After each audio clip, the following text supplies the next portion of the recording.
Hello friends, আসসালামু আলাইকুম। কেমন আছেন সবাই? আশা করি সবাই ভালো আছেন। আমিও আলহামদুলিল্লাহ শারীরিকভাবে অনেকটা ভালো আছি, তবে মানসিকভাবে একটু আহ, আমি বিপদগ্রস্ত। কারণ হচ্ছে আমি এই যে আমার হাতে দুইটা পত্রিকা আছে। একটা হচ্ছে 5 ফেব্রুয়ারি, আরেকটা হচ্ছে 4 ফেব্রুয়ারি। এটা হচ্ছে 4 তারিখের, আর এটা হচ্ছে 5 তারিখের। দুইটা আজকের এবং গতকালকের। দেখেন, আজকে আসছে যে পুলিশের উপর যে হামলা হচ্ছে, হ্যাঁ, উত্তরা থানায় পুলিশের উপর হামলা, এএসআই মহাদেব আহত, উত্তরা পূর্ব থানা ঘেরাও, উত্তরা পশ্চিম থানায় হামলা। হ্যাঁ, আসলে যেমন আজকে এই খবরটা আসছে, তেমনি গতকালকের পত্রিকায় আসছে নিরাপত্তা ঝুঁকিতে নিরাপত্তা বাহিনী। আসলে যারা আমাদেরকে নিরাপত্তা প্রদান করবে তারাই আজকে নিরাপত্তাহীনতায় ভুগছে। দেখেন, এইখানে কয়েকটা কলামে বলা হয়েছে, একদিনে 3 জেলায় হামলার শিকার পুলিশ, অভিযানে যেতে পুলিশের একটি অংশের অনীহা। আর অধ্যাপক ওমর ফারুক বলছেন, বৈধ আইন প্রয়োগেও পুলিশ আত্মনিয়ন্ত্রণ করছে। কিন্তু এআইজি মিডিয়া আবার কি বলতেছে, যে দায়িত্ব পালনে যারা বাধা সৃষ্টি করবে তাদের ছাড় দেওয়া হবে না। দেখেন, এই কলামে বলতেছে নিরাপত্তার দায়িত্ব পালন এবং আসামি ধরতে গিয়ে হামলার শিকার হচ্ছে পুলিশ। গ্রেফতার আসামিকে পুলিশের কাছ থেকে ছিনিয়ে নেওয়ার ঘটনাও ঘটছে। গত রবিবার একদিনে দেশের 3টি জেলায় পুলিশের উপর হামলা ও আসামি ছিনতাইয়ের ঘটনা ঘটেছে।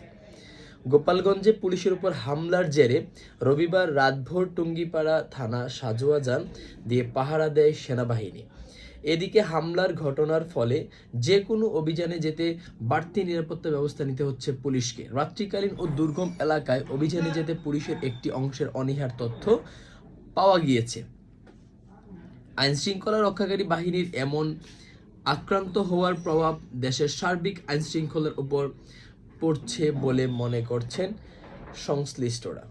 আচ্ছা, দেখেন, আমাদেরকে আজকে যারা নিরাপত্তা দেওয়ার কথা তারাই যদি আসলে নিরাপত্তাহীনতায় ভোগে, আসলে আমরা তাহলে এদেশে কতটা নিরাপদ? বা আমাদের জান মাল, এই সরকার বলেন বা এই রাষ্ট্র বলেন, তাদের কাছে আমরা আসলে কতটা নিরাপদে আছি? আমরা যদি একটু খেয়াল করি, মোহাম্মদপুর যে এলাকাটা, প্রত্যেক দিন ছিনতাইয়ের ঘটনা ঘটছে, প্রত্যেক দিন হানাহানি মারামারি হচ্ছে। শুধু মোহাম্মদপুর না, বেসিক্যালি আমি যে এলাকায় থাকছি ওখানেও মারামারি হচ্ছে। আসলে ঢাকার অনেক এলাকাতেই জানা অজানা, কয়েকদিন আগে আপনারা একটা ঘটনা দেখেছেন, বনশ্রীতে একটা মেয়ের ব্যাগ দা দিয়ে কোপিয়ে নিয়ে গেছে। এরকম ঘটনা অহরহ ঘটছে। হাইওয়ে রোডে প্রচুর পরিমাণ ডাকাতি হচ্ছে। রানিং গাড়ি যেগুলো টার্গেট করতেছে তারা, দামি দামি গাড়ি এবং স্লো যে গাড়িগুলো চলে সেই সব গাড়িগুলো ওরা টার্গেট করতেছে। পাম্পে দাঁড়াইয়া টার্গেট নিতেছে ওরা, যে কোন গাড়িটাকে ধরা যাবে সামনে। ওরা টোল প্লাজা টার্গেট নিতেছে। আসলে আমরা শুধু দেখতেছি যে পুলিশের ঊর্ধ্বতন কর্মকর্তারা বলছে যে কোনো কিছুতে ছাড় দেওয়া হবে না, এই হবে না, সেই হবে না। আমি বেসিক্যালি রিসেন্ট 5ই আগস্টের পরে একটা হত্যা মামলার রাষ্ট্রপক্ষের কাজ করছি আমি। তো সেই মামলাটাতে এখন পর্যন্ত পুলিশ ওই বাদীপক্ষ যে 3জন আসামিকে ধরায় দিছে পুলিশের কাছে, সেই 3জনই আছে। এখন পর্যন্ত এক্সট্রা কোনো আসামির প্রতি পদক্ষেপ নেওয়া হয়নি। আসলে আমরা শুধু পুলিশের ঊর্ধ্বতন কর্মকর্তা বলেন বা রাষ্ট্রের ঊর্ধ্ব পর্যায়ে যারা আছে, বেসিক্যালি উপদেষ্টা বলেন, সচিব বলেন, এই বলেন সেই বলেন, তারা আসলে বড় বড় বক্তব্যই দিচ্ছে যে আমরা চেষ্টা করছি, আমরা এই করছি, আমরা ওকে থামাই দিব, ওকে যাইতে দিব না। আসলে চাচ্ছেনটা কি আপনারা? কেউ চাচ্ছে নির্বাচন, কেউ চাচ্ছে নির্বাচন না হোক।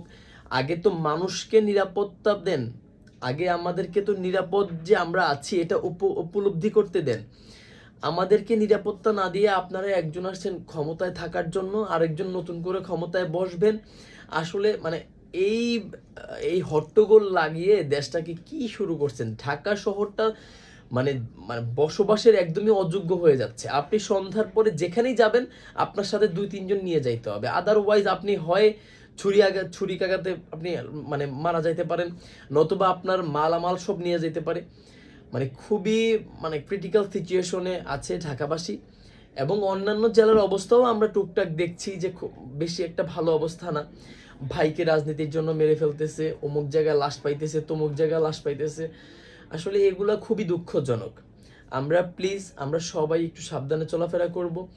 কেউ অযথা মানে কারোর সাথে কোনো বিরোধে যাব না।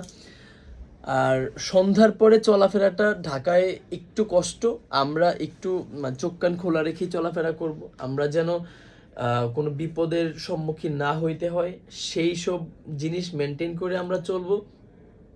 আর আমরা সবাই একটু পুলিশকে আর একটু আমরা উৎসাহ প্রদান করি, তারা কাজে যেন আগ্রহী হইতে পারে, আরো বেশি যেন উদ্দীপনা পায় তারা।